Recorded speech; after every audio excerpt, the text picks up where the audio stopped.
Barcelona are officially La Liga champions, capping off what can only be considered a wildly successful season, and they've done it with youth and academy players, so naturally, they're already linked with every major transfer rumor this summer. Are they going to learn from their own successes, or are they going to fall right back into the same pitfalls that Barcelona has fell into for decades? We're going to talk about that next, here on Pints and Punditry at the Pitchside Pub.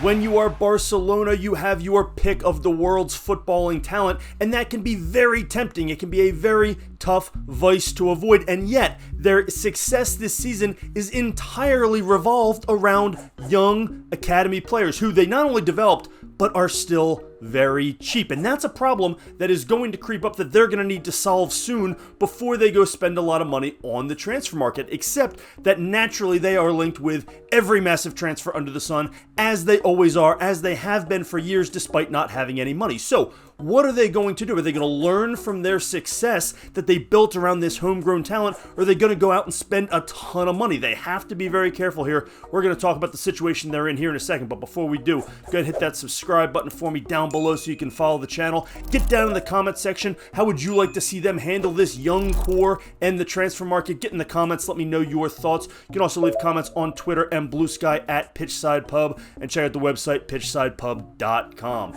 So Barcelona's financial situation is still precarious. We have to remember, this is a club that struggled to register Dani Olmo not once, but twice this very season. This season that we are celebrating, this season that we are not even done yet. Dani Olmo missed the first couple games of the season because he was not registered, and then they had to go through that again during the winter transfer window in January to see if he could even be registered. There was court, there were rulings, it was very controversial. They got it done because Barcelona always seems to get it done. They always seem to, I don't know if it's get away with it or pull it out by the skin of their teeth or what, but they struggled to register their big signing just this year. So while their financial situation may be improving, and winning and making a deep Champions League run is going to help with revenue and help with that situation, it is still precarious at best. And we have to remember that every time they are linked with a big transfer rumor this summer, just like we did last summer, just like we did the summer before, when they wanted Nico Williams but could not afford him because they had to pay all the money up front, and other situations like this.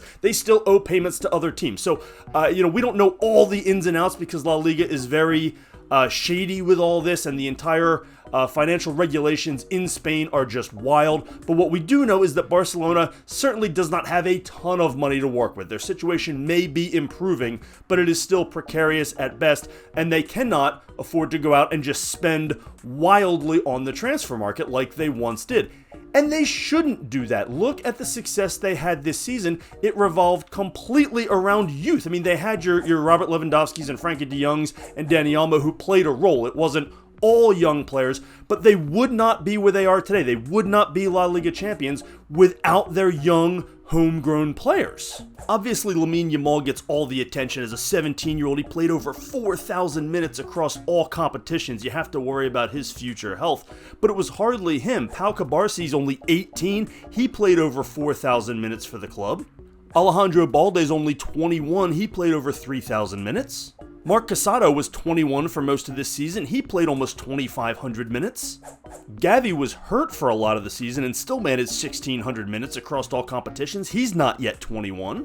And Marc Bernal was a starter for the first 3 games until he tore up his knee. He's not even 18 yet, and he would have been a regular player up in that 4,000 minute mark had he stayed healthy for the season. That's 6 players still under the age of 22 as the season ends, some of whom are still teenagers, 4 of whom were regular starters that played almost every game, and 2 of whom would have been in that group had they stayed healthy. And that's the core centerpiece of this team. Yeah, Robert Lewandowski was fantastic, but this team does not get anywhere without those young players. And that's not a knock. That is actually a massive, massive compliment to Barcelona as one of the few clubs in the entire world who could not be able to spend and still go on a deep Champions League run, still win La Liga, still win a domestic trophy based on all these teenagers, because their academy is so strong. The development of these players is among, if not the best of any academy in the world. La Masia still has the reputation it always had and is still churning out talent, and they would not have been able to survive this season and take advantage of the down year for Real Madrid to win La Liga without these players. So that is a compliment. That is massive kudos to Barcelona, to Hansi Flick for integrating some of these guys who hadn't been massive contributors yet, for getting the most out of Lamine Yamal, for helping the development continue. Credit to Barcelona, credit to Hansi Flick, and credit to the players who all obviously worked hard to get where they are.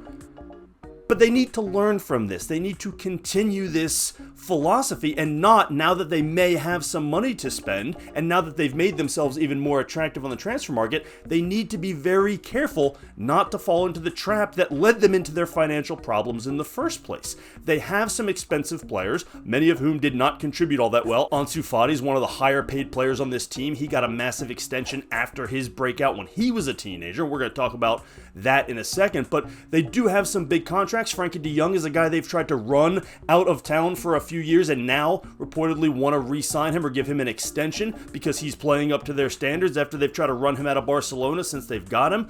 So they do have some salaries here, but they are going to have to be careful not to take on other massive transfer fees and other massive salaries because they still don't have that financial flexibility.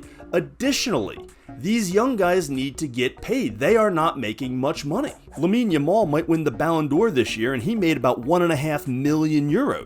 Marc Casado and Marc Bernal still make in the 6 figures, not 7 figures annually. Alejandro Balde's up in that $1.5 million range, but he's still underpaid for his contributions.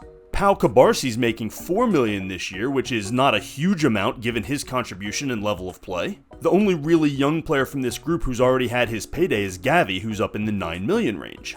And you do have to be careful extending these young guys. Look at what happened to Gavi. He was well paid and then he got hurt, which happens and is not anybody's fault. Ansu Fati is making $13 million this year and he barely even played. And so there is a risk involved, but if you don't pay them, you're going to lose them. They're going to want to get their payday at some point. Lamine Yamal is at some point going to be the highest paid player in the world. He's a guy who's going to need a contract extension sooner rather than later. As with a lot of this other talent, it will change the entire payroll structure of the club. So before they go spending out on the transfer market, they need to take care of this young core in-house. So any additional financial flexibility that they have needs to be addressed this offseason with the contracts, with the players that they currently have. Then they can go add reinforcements. And that's something that we've got to remember when we see them linked with tons of big, expensive players on the transfer market. But additionally, those big contracts are what got them in trouble in the first place. The reason they had trouble registering Dani Olmo is because of how much money they have spent over the past few years,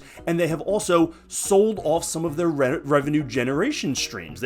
So all these levers that they've pulled over the last few years are now leading to less and less revenue. Now they are getting back into their renovated stadium. That will help them generate more revenue. The successes this season, a deep Champions League run, winning La Liga, all add up to more revenue than a down season, but it's still not enough to go out and be massive spenders on the market. And that may be a good thing for them. That is their saving grace, is that it may force them to still build around these youth players, and they have more on the way. La Masia Academy is still stocked. They have players who only got a few minutes who are ready to explode and play more. So if they lose somebody like Rafinha, they can replace him with others. Or if they lose a Ferran Torres, they can help reinforce, and that may be what allows them to give Lamine Yamal an extension, is selling Ferran Torres for $50 million to some of the clubs that he's rumored to be going to. So it will be interesting to see if Barcelona can save themselves from themselves. They have always been the big spenders. They always want to go out and make the splash, make the big signing, get the star player. They still did it with Dani Olmo last year, even though they were so financially tight that they could barely afford to get him registered. They had to sell off players like Ilkay Gundogan, who they simply just couldn't afford to pay anymore. And so they really have been pushing it. Even with the restraints that La Liga has on them, they have been pushing it to the absolute brink to spend every dollar that they are possibly allowed to spend. And that is a dangerous game to play, even as you get more money. In fact, it's more dangerous the more money you have. And so what they need to do is focus on this young core. Lock them up, tie them up, make sure they are Barcelona players for life, or at least for their entire prime, and then you can add some accent pieces from around Europe, rather than go out and try to sign 75, 80, $100 million transfer type players who are going to need to make 15, 20 million a year. They simply are not going to have the budget for that. If they can get a player like Robert Lewandowski off their books, that does open up a lot, but we're looking at massive, 10, 15, 20 million dollar raises across the board for this group of young players, and that's where their money should be focused on. I'm not confident that Barcelona is going to be able to help themselves here. The minute they have more money to spend, they seem to want to go spend it. That is Joan Laporta's MO. They still want to play the "we are Barcelona, we have to have the stars" type, that card and that mentality. What they're missing is that they're developing their own stars. And Lamine Yamal is the biggest star in the world right now, and possibly the best player in all of football. Lock him up, pay him, and stop worrying so much about the transfer market. I'm not confident Barcelona is going to be able to show that kind of restraint, but they definitely should. What do you think they're going to do? What do you think they should do? Get down in that comment section. Let me know your thoughts. You can also leave some comments on Twitter and Blue Sky at PitchsidePub. While you're at it, hit that subscribe button for me down below so you can follow the channel, and check out the website, pitchsidepub.com. Thanks as always for joining us here on Pints and Punditry at the Pitchside Pub.